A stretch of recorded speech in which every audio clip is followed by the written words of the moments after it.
Selamat siang, perkenalkan nama saya Kristina Mutiara Isa dengan NIM F1E1200026 dari Prodi Sistem Informasi Universitas Jambi. Di sini saya akan memaparkan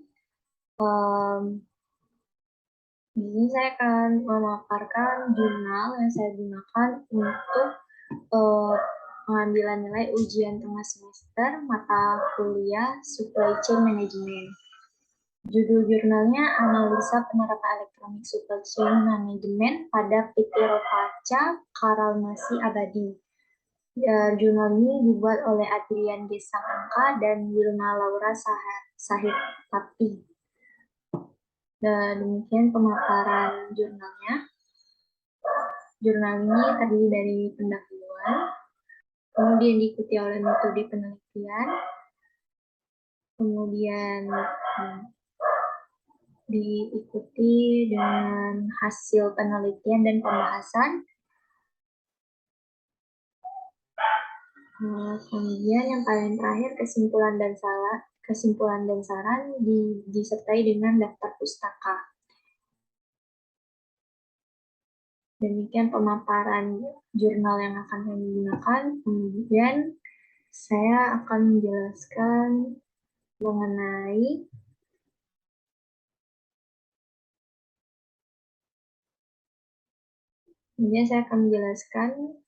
jurnal yang tadi sudah dipaparkan. Jadi jurnalnya berjudul Analisis Penerapan Elektronik Supply Chain Management pada PT Ropaca Karalmasi Abadi. Yang pertama itu adalah pendahuluan. Pendahuluannya terdiri dari latar belakang dan pengenalan masalah. Jadi latar belakangnya dibuat jurnal ini dikarenakan oleh kecanggihan teknologi yang terus meningkat dan mengakibatkan banyak sekali perusahaan yang ingin meningkatkan daya saingnya guna untuk tetap bisa bertahan di lingkungan yang ketat sekali persaingannya.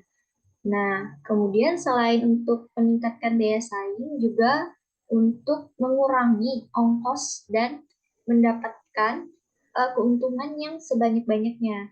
Nah, dari perkembangan teknologi yang ada, muncullah model manajemen yang baru, yaitu Electronic Supply Chain Management atau yang disingkat ESCM, yang merupakan integrasi dari e-commerce dan SCM dapat merubah cara pengambilan keputusan.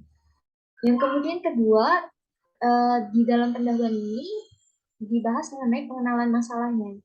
Dari latar belakang tadi, diambillah studi kasus yaitu PT Ropaca Karalmasi Abadi yang biasanya itu disingkat dengan PT Ropaca.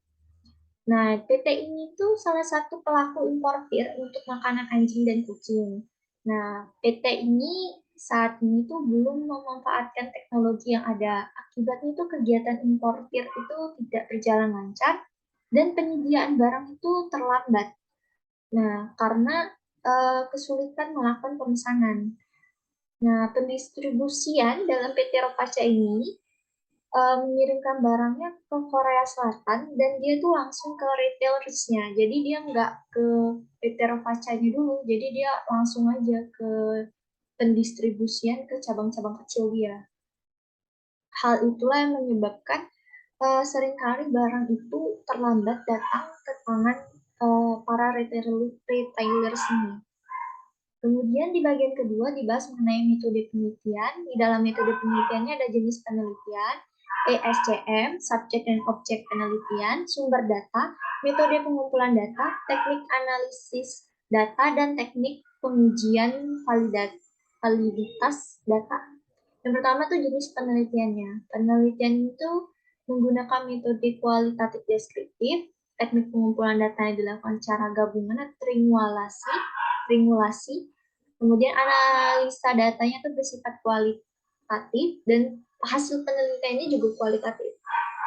Kemudian di bagian kedua ini juga dibahas mengenai supply chain management. Jadi untuk bisa membangun supply chain management ini dibutuhkan 4 langkah. Yang pertama itu adalah penentuan penerapannya.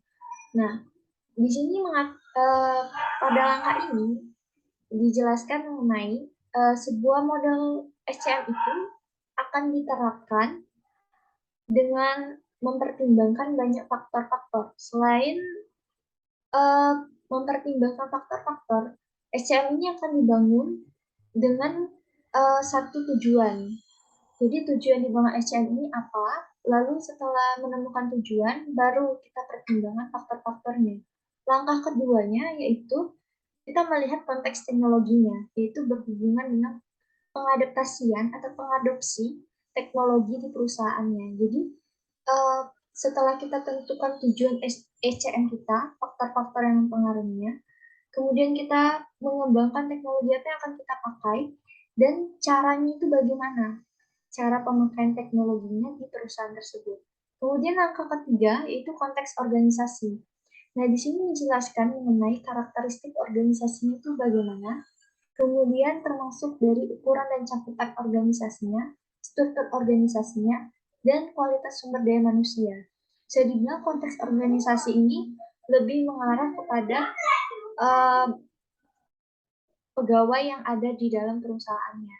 Bagaimana hubungan satu pegawai dengan pegawai yang lain agar bisa mewujudkan tujuan dari perusahaan. Kemudian langkah terakhir adalah konteks lingkungan. Konteks lingkungan ini berhubungan dengan cara memperlakukan partner, konsumen, kompetitor, dan pemerintah. Artinya, ini sesuatu yang berhubungan di luar dari perusahaan, orang-orang yang terlibat dengan perusahaan tapi tidak berasal dari dalam. Nah, begitulah cara membangun supply chain management. Kemudian, subjek dan objek penelitiannya.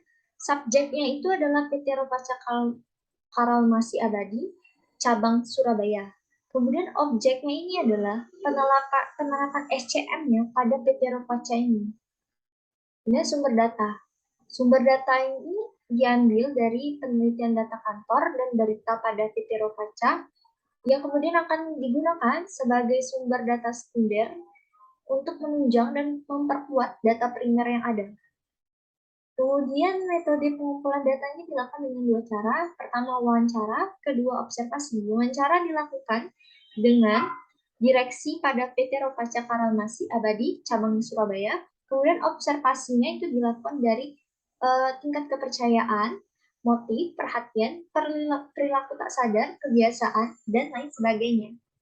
Kemudian teknik analisa data. Teknik analisa data ini dilakukan dengan 3 tahap. Pertama, reduksi data, yang artinya itu merangkum data, memilih data yang mana yang data itu penting, dan data tidak penting akan diabaikan. Kemudian yang kedua adalah bagaimana penyajian data. Penyajian data itu bisa dilakukan dalam bentuk uraian singkat. Nah, penyajian data ini tergantung kita itu menampilkan penelitian kualitatif atau kuantitatif. Karena kita mengerjakan kualitatif, maka kita bisa menggunakan penyajian dalam bentuk uraian singkat. Kemudian yang paling terakhir adalah verifikasi. Verifikasi ini diambilnya sebuah kesimpulan yang disertai bukti-bukti dan fakta. Kemudian lanjut ke teknik pengujian validitas data. Jadi dalam penelitian ini digunakan triangulasi sumber untuk memeriksa keabsahan data. Triangulasi sumber digunakan untuk menguji kredibilitas data dengan cara mengecek data yang telah diperoleh melalui beberapa sumber, kemudian dideskripsikan. Kemudian ada hasil penelitiannya yang berisi tentang konteks teknologi, konteks organisasi, dan konteks lingkungan. Yang pertama ada konteks teknologi. Konteks teknologi pada PT Ropaca ini, mereka manfaatnya itu dari teknologi yang mereka udah pakai, itu mereka dapat bertukar informasi antar rekan dan pengawasan persediaan yang ada di gudang. Kemudian manfaat lain yang didapatkan yaitu memudah kerja karyawan nanti adalah pengecekan barang, melihat dan memberikan informasi kepada partner dan efisien kerja. Itu adalah manfaat teknologi yang sudah dipakai oleh PT Ropaca. Kemudian konteks organisasi. Perusahaan dengan skala besar tentunya perlu mendapatkan bantuan teknologi SCM yang baik, mengingat letak kedua kantor yang berjauhan karena berbeda kota. Jadi PT Ropaca ini satu Kantor pusatnya ada di Jakarta, kemudian kantor cabang yang kita teliti sekarang ini ada di Surabaya. Pada dasarnya mereka cuma punya dua, kantor pusat sama kantor cabangnya cuma satu. Nah, karena jaraknya berjauhan, teknologi SCM ini sangat dibutuhkan untuk bisa saling bertukar komunikasi dan manajemennya tidak terjadi kekacauan. Kemudian, akan tetapi ketika menerapkan sistem baru perusahaan, dukungan dari manajemen yang ada di atas itu menjadi hal yang penting. Karena kalau misalnya manajemen paling atas itu mendukung, maka bawahannya itu akan percaya bahwa sistem baru ini akan bisa mencapai tujuan mereka atau bisa mencapai kesuksesan. Nah, tapi evaluasi itu harus tetap dilakukan demi menjalin kerjasama dengan perusahaan. Karena kalau tidak adanya evaluasi atau perkembangan, takutnya kerjasama antar perusahaan lain itu bisa dibatalkan atau putus. Kemudian ada konteks lingkungan. Jadi pihak perusahaan itu selalu memberikan kabar terbaru kepada perusahaan eh, perusahaan lain mengenai perkembangan produk mereka. Jadi pihak perusahaan itu PT Rokaca itu dengan perusahaan-perusahaan yang menjadi kerjasamanya mereka atau membuat kerjasama dengan mereka itu terjalin dengan baik, dan mereka juga sering memberikan kabar mengenai perkembangan produk-produk mereka. Nah, hal ini berdasarkan temuan data tadi, peneliti menganjurkan PT Rovaca tidak perlu terlalu terpengaruh terhadap keputusan rekan kerja atau rekan kerjasamanya dalam membangun sistem SCM. Tapi nantinya juga perlu menyesuaikan sistem dengan kemampuan rekan kerja. Jadi sistem SCM itu jangan terpengaruh oleh orang luar, tetapi sistem SCM itu harus berubah sesuai dengan kemampuan rekan kerja atau pegawai-pegawai yang ada di dalam perusahaan. Kemudian penutup, maka ditemukan kesimpulannya ada 3 kesimpulan. Penerapan elektronik support chain management pada PT Rokaca Farmasi Abadi itu sudah ada beberapa fasilitas yang diterapkan, namun belum diberdayakan dengan maksimal. Fasilitas teknologi yang ada digunakan hanya sejauh untuk komunikasi dan supplier dan komunikasi dengan supplier dan retail. Aplikasi MYOB hanya digunakan sejauh untuk pencatatan barang, namun tidak terintegrasi dengan keadaan di gudang karena belum ada sistem terintegrasi. Kemudian yang kedua ini mengenai konteks organisasi. Jadi perusahaan itu harus mempertimbangkan karyawannya dalam menerima sistem baru tersebut. Dukungan dari manajemen juga berperan penting. Sistem manajemen harus ditingkatkan agar karyawan menjadi yakin bahwa dengan adanya sistem baru ini perusahaan akan lebih baik. Kemudian yang ketiga ini adalah konteks. Yang ketiga ini adalah konteks lingkungan. Di sini dikatakan bahwa bagaimana perusahaan perlakuan para rekan kerja akan mempengaruhi relasi mereka. Iklim kompetisi yang dinamis membuat perusahaan selalu mempersiapkan diri terhadap kondisi yang ada. Usaha yang dilakukan oleh perusahaan ini adalah dengan melakukan pengamatan pasar dan memperhatikan perilaku kompetitor. Kemudian ada 3 saran yang diberikan. Yang pertama, mencari investor untuk biaya penerapan sistem SCM dan biaya pelatihan karyawan untuk belajar sistem baru. Yang kedua, adanya website ini dapat dikolaborasikan dengan SCM nantinya, sehingga segala jenis transaksi melalui website akan secara otomatis tercatat.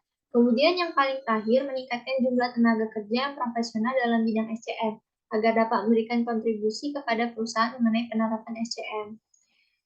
Sekian yang bisa saya jelaskan, kurang dan lebihnya saya mohon maaf. Saya ucapkan terima kasih.